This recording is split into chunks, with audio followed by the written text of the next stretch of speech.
Shalom, salam sejahtera, senang bisa berjumpa lagi dengan saya dalam renungan firman Tuhan hari ini. Sebelum membaca firman Tuhan, mari kita berdoa.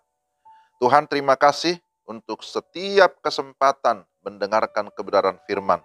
Kami berdoa supaya Allah Roh Kudus menerangi hati kami, memberikan hikmat dan pengertian, sehingga kami dapat memahami kebenaran firman-Mu dengan baik. Dalam nama Tuhan Yesus kami berdoa. Amin. Pembacaan firman Tuhan dari Yeremia pasal 11 ayat yang ke-20. Yeremia 11 ayat 20. Tetapi Tuhan semesta alam yang menghakimi dengan adil, yang menguji batin dan hati, biarlah aku melihat pembalasanmu terhadap mereka, sebab kepadamulah kuserahkan perkaraku. Demikian firman Tuhan, Yeremia 11 ayat 20. Tema kita, serahkanlah perkaramu pada Tuhan. Saudara yang terkasih dalam Tuhan, jikalau kita mencermati konteks daripada firman Tuhan ini, dikisahkan di sana bahwa Nabi Yeremia sedang berada di dalam tekanan.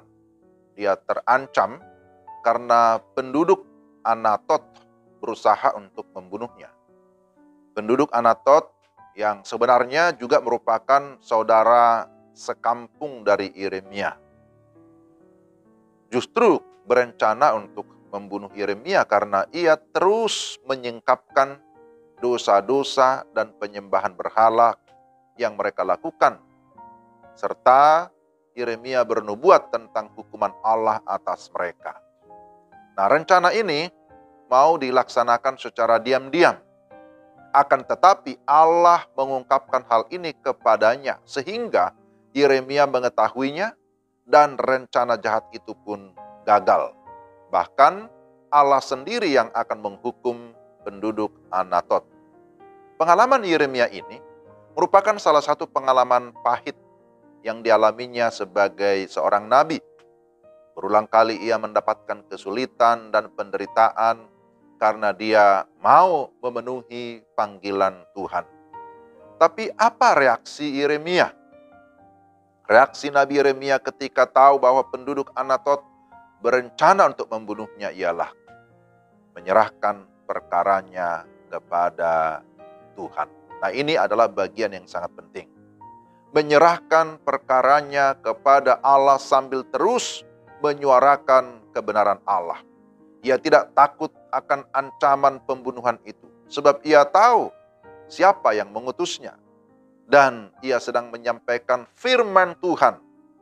Jadi daripada takut, marah-marah, dendam, melakukan pembalasan, Yeremia lebih memilih menyerahkan perkaranya kepada Allah yang telah mengutusnya.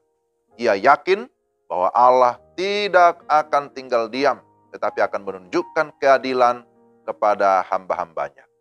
Saudara-saudara yang terkasih dalam Tuhan, memberitakan firman Tuhan, memberitakan kebenaran, seringkali memang mengandung risiko karena tidak selalu disukai oleh banyak orang.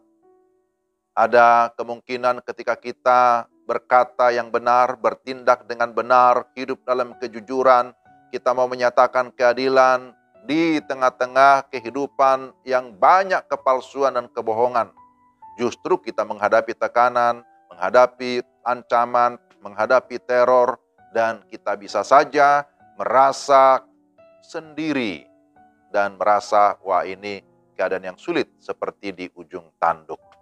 Nah, dalam situasi seperti ini bisa saja ada berbagai godaan untuk meninggalkan kebenaran, meninggalkan tugas pelayanan yang Tuhan sudah berikan.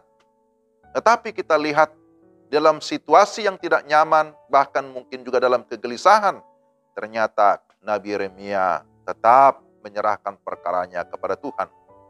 Jadi, sekalipun dia berada dalam ancaman, dia menyerahkan hidupnya kepada Tuhan.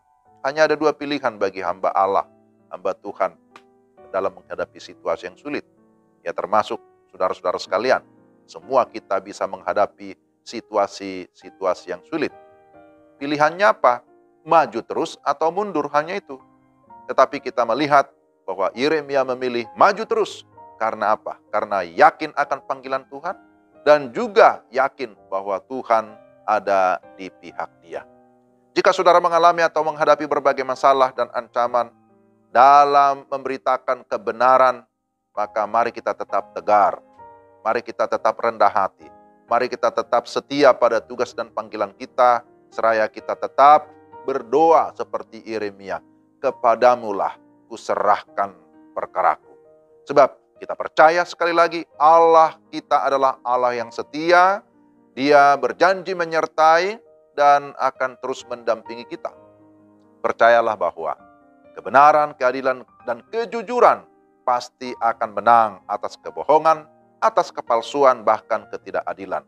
Maka saya mengutip apa yang dikatakan oleh Rasul Paulus dalam Filipi 4 ayat 13. Segala perkara dapat kutanggung di dalam Dia yang memberi kekuatan kepadaku.